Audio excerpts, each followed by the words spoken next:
Hello, everyone. I am Prishita Patel, and today with us on SymMeet, we have a very special personality with us. So basically, in today's ever-evolving and dynamic times, the demand for an open and judgment-free space for people to vent out is of absolute eminence. So today with us, we have among us a professional who is positive, who is enthusiastic, supportive, and often appears to be a beacon light that leads us to do our best in work and life. So, we would like to welcome Ms. Kavyal Sedanni. She's a life coach, an absolute brilliance, an advisor and guide, mentor, and a really good champion. Her forte is hypnotherapy, and she has been in that field for over 15 years. She has 15 years of experience. We are so glad, ma'am, that you're a part of this interview, and it's really a pleasure to have you with us.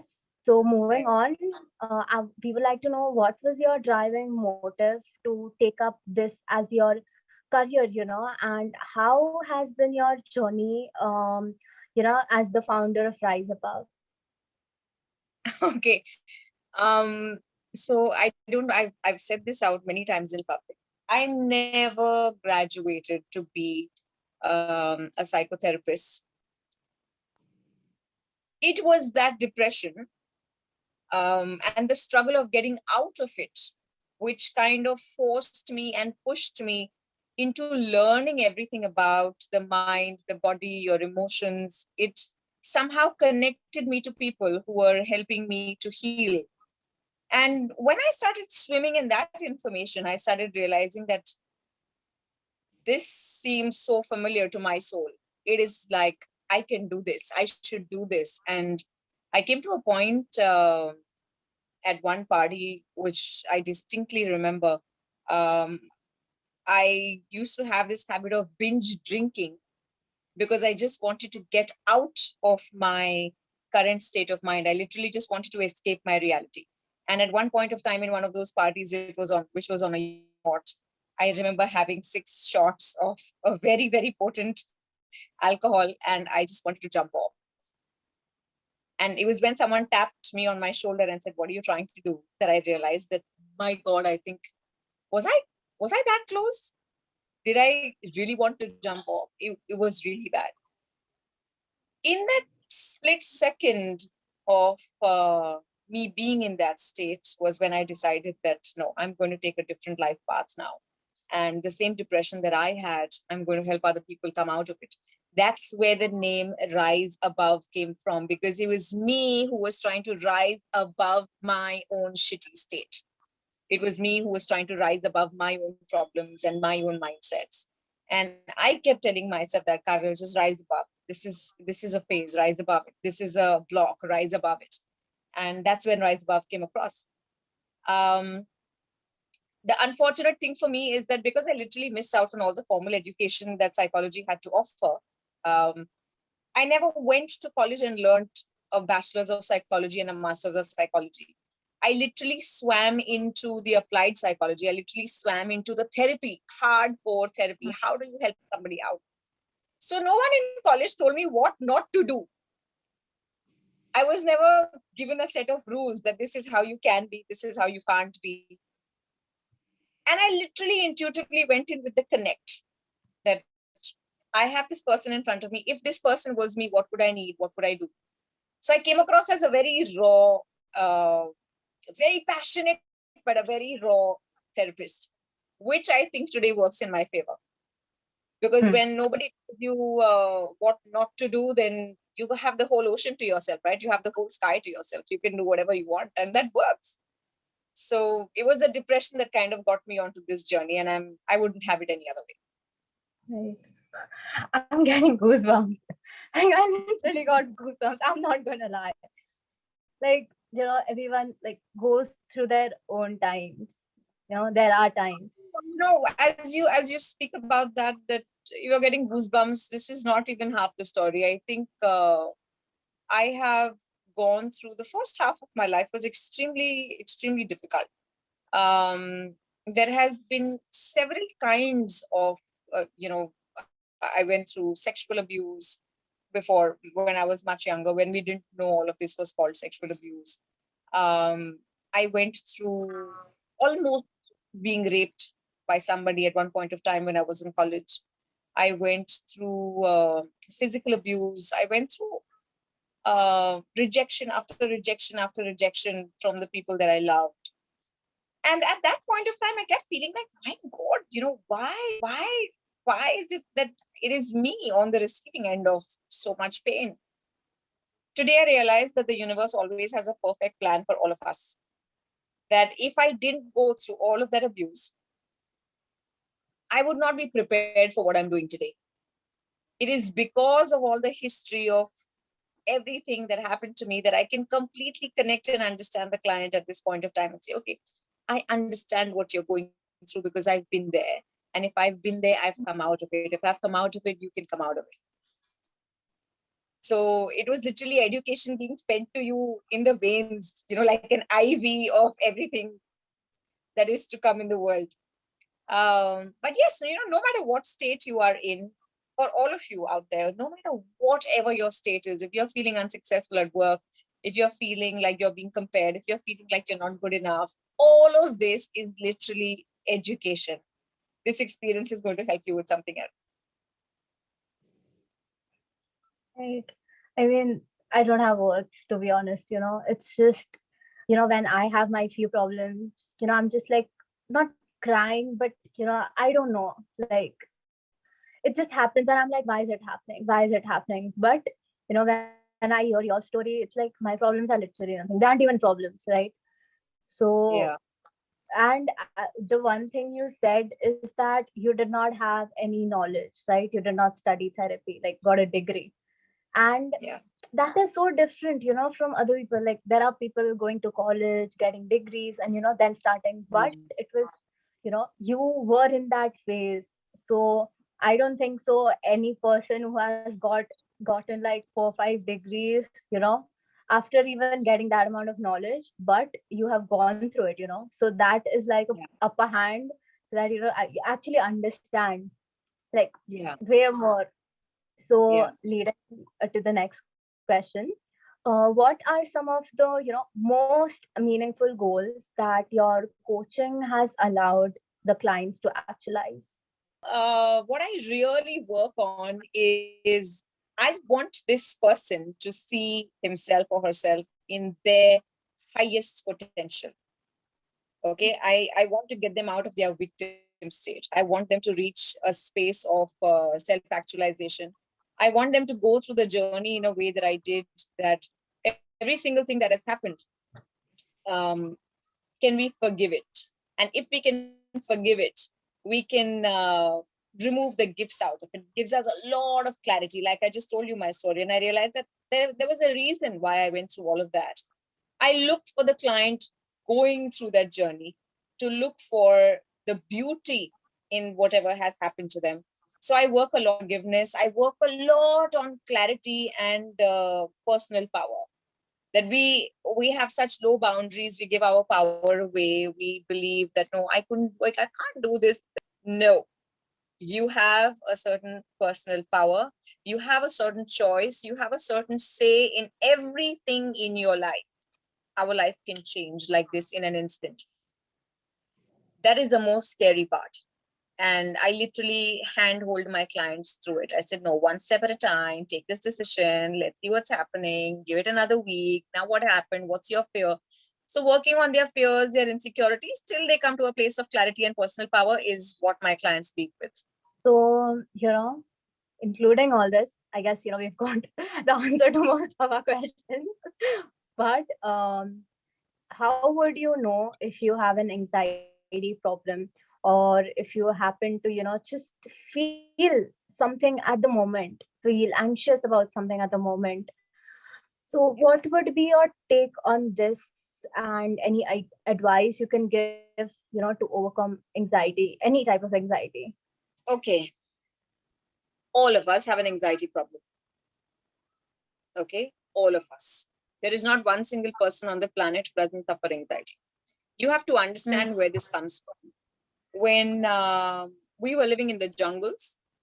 Okay, we had to be hyper alert, because if we were not hyper alert, we are just sleeping, a snake will come and bite us. If we are not alert, we didn't hear the snake, and if we didn't run, a snake could come and bite us, a tiger could come and eat us, we could be taken away by an avalanche. So we needed to be hyper vigilant. Okay, but at that time the threats were real. The threat was on our life. Okay, now there is an energy part of your body which is called the triple warmer. You've never heard this in biology books. Okay, this is an energy zone. That the triple warmer part of our system, it is literally responsible for protecting your life. Okay, so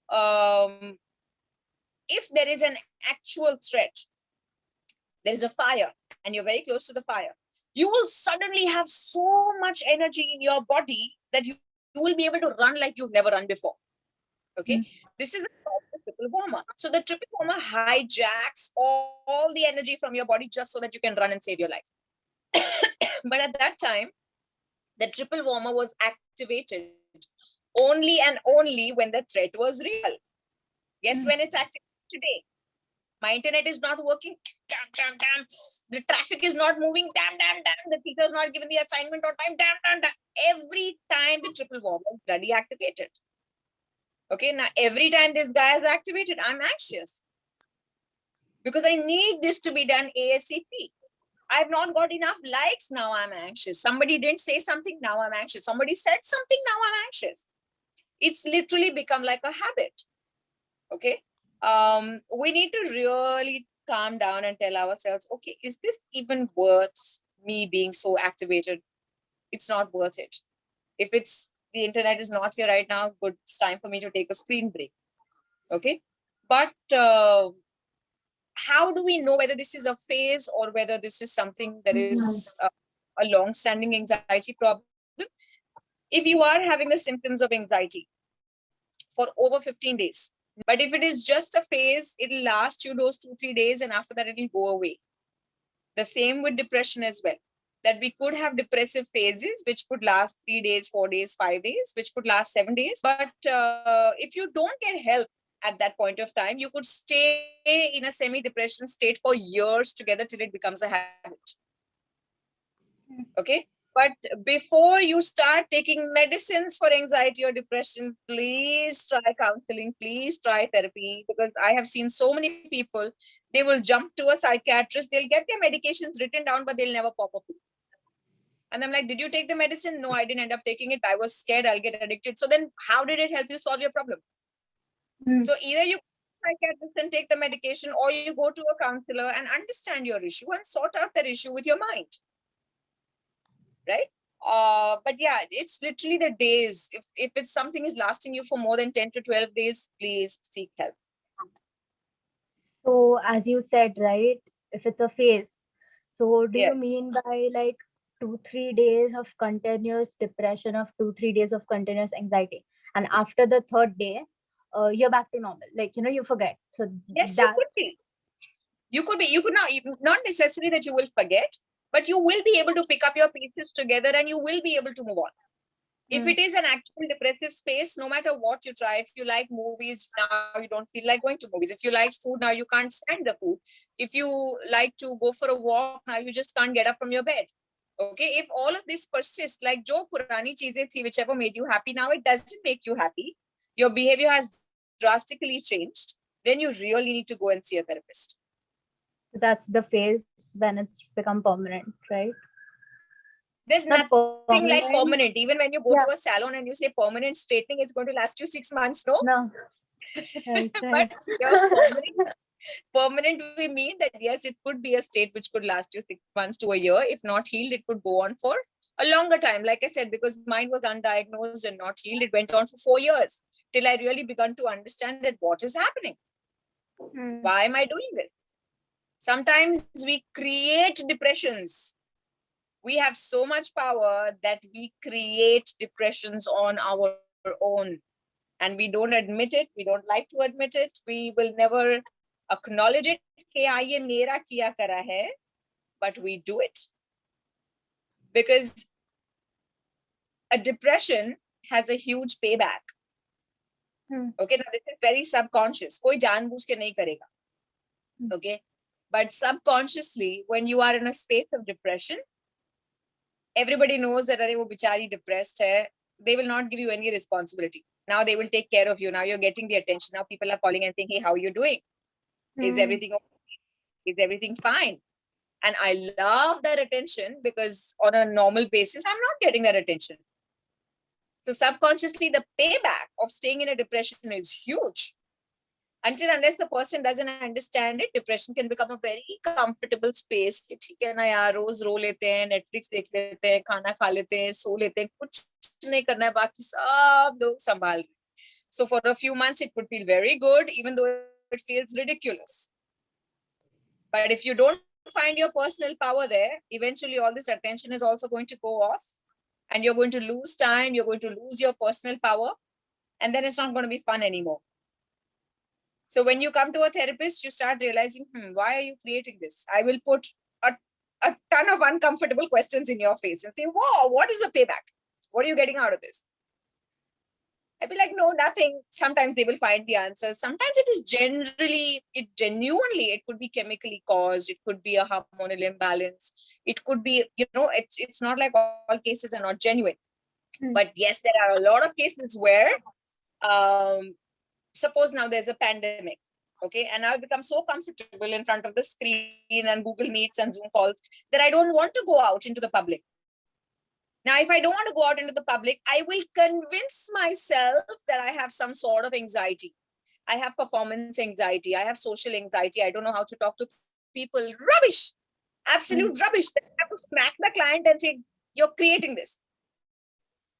And they're like, no, what are you talking? This literally happens to me. After 5 sessions, I'll ask them, abhi bhi ho raha hai kya? Nahi, abhi to nahi ho raha hai. They never had that.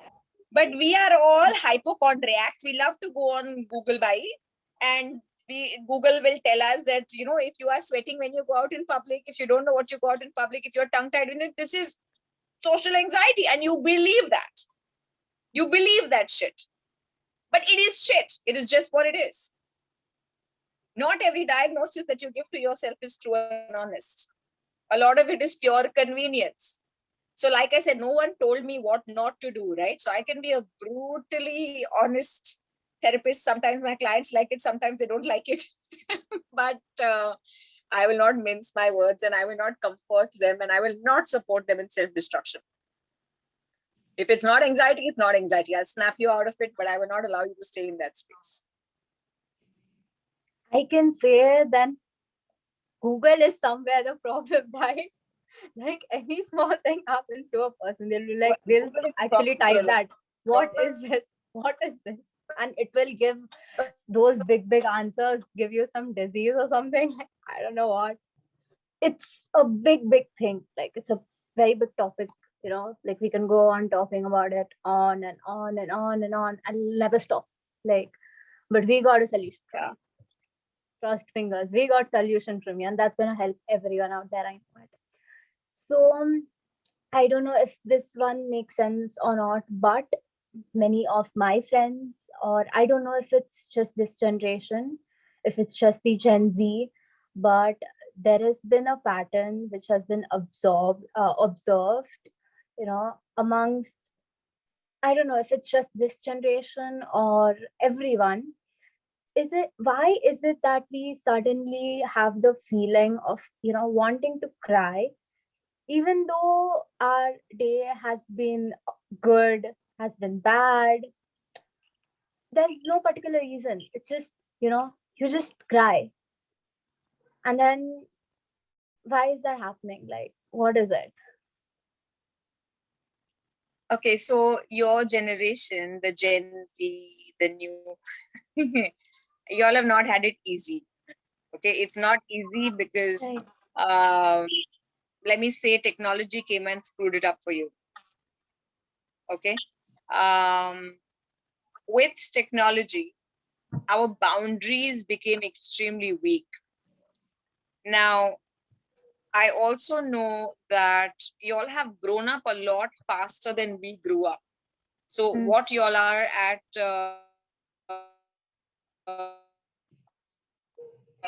16 to 2. Okay. Um, your generation hasn't had it very easy simply because let me say that technology kind of came and screwed it up for you. Your mobile phones, the apps came and literally took away a huge healthy part of your childhood. Okay. Where personal space was constantly invaded by Instagram, by everyone's comments, by everyone's likes, dislikes, lack of likes. And you all have grown up too soon because of the amount of exposure that you've had on television. You guys have watched things that were too early for you to watch. You all have become ambitious a lot more earlier. So what we wanted to do at 25, you guys wanted to do at 18. Okay. Um, the proximity of physical relationships in your generation also is a lot faster. So now there are children who are having relationships and affairs since grade 6. For us it was unthinkable till we were at least in college. Okay, now every time I keep my boundaries open for people, I don't protect my boundaries, I literally become an energy absorber.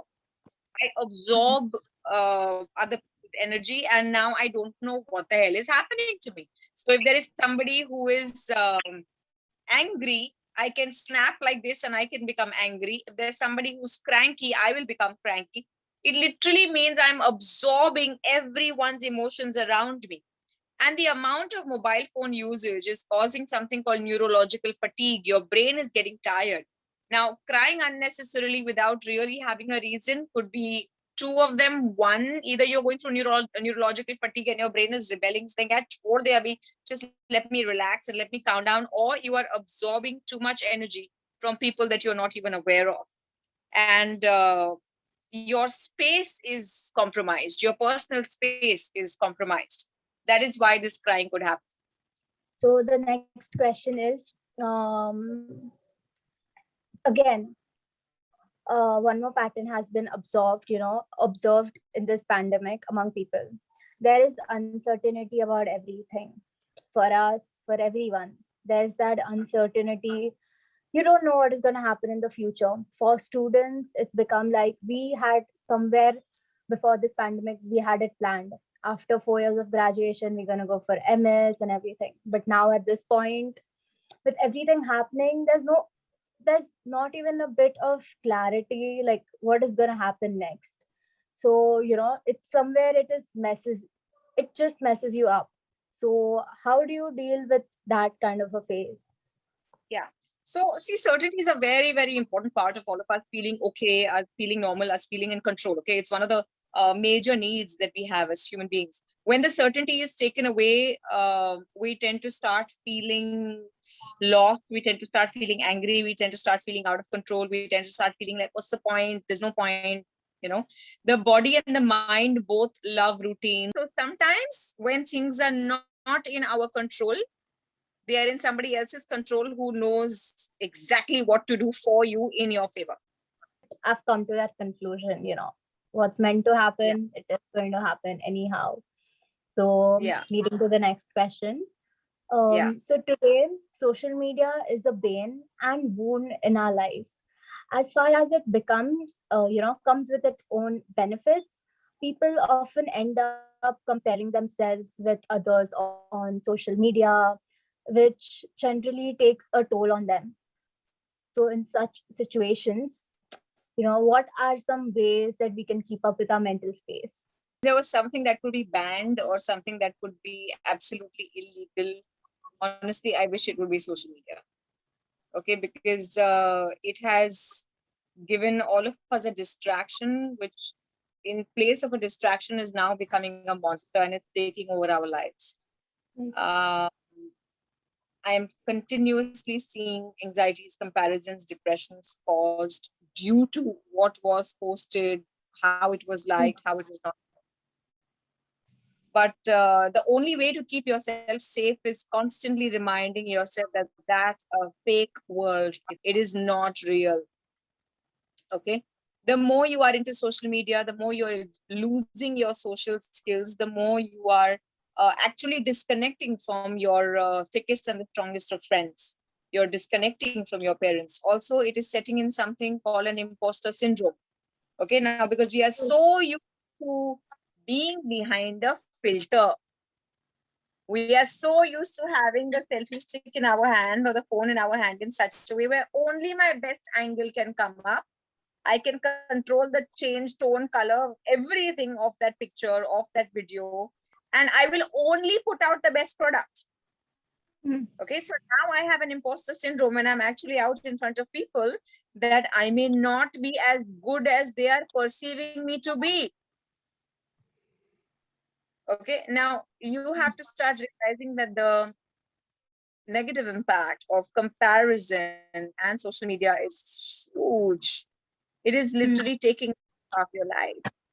So if you don't want to be eaten up by a monster alive, create a distance. It's great for your break, but if you live on social media, then God save you.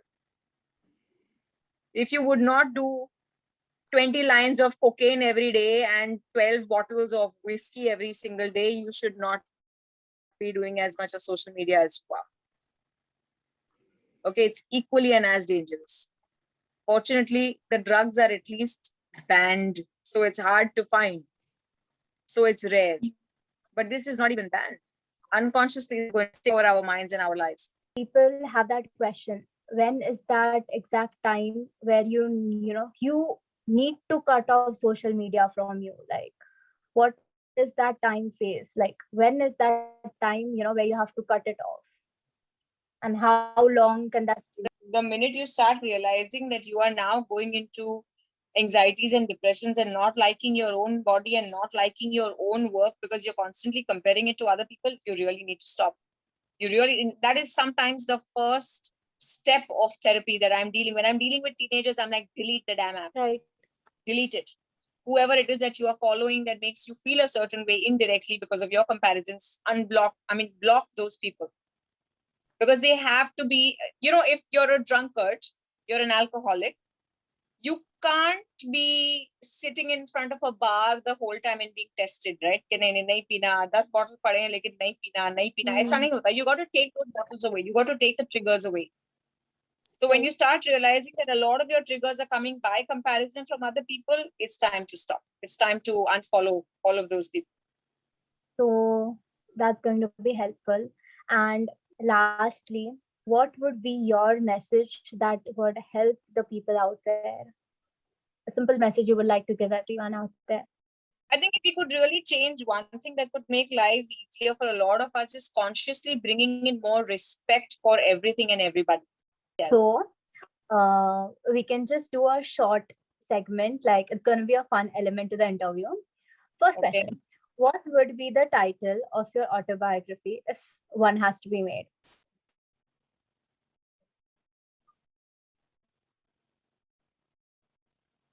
Maybe, and she did. Yeah. What do you wish was illegal? The damn mobile phone and social media. I wish that was illegal. Right. What's the weirdest text or email you've ever gotten? A sorry note from an ex 9 years after I broke up with him.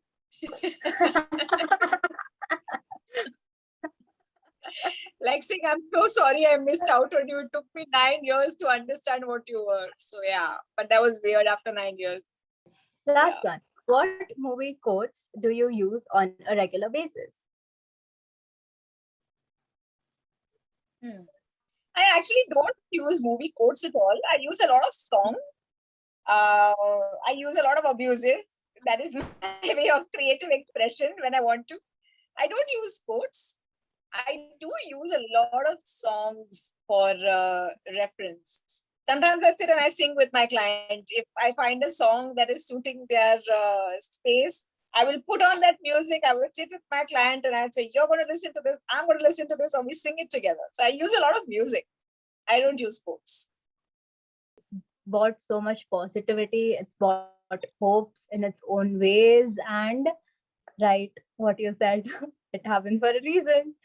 So I am glad that, we had this conversation, and definitely it's going to be useful for everyone out there.